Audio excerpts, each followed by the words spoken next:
নমস্কাৰ, মই কুশল বৰা।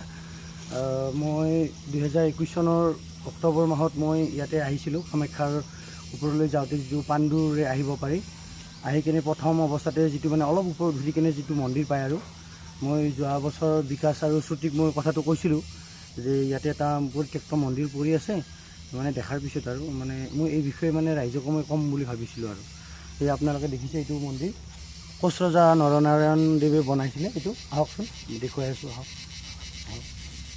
এইখিনি চাওক।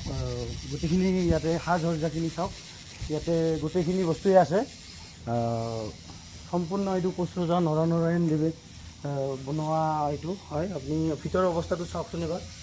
এয়া চাওক, এনেকুৱা হৈ আছে, পৰিত্যক্ত অৱস্থাত আছে।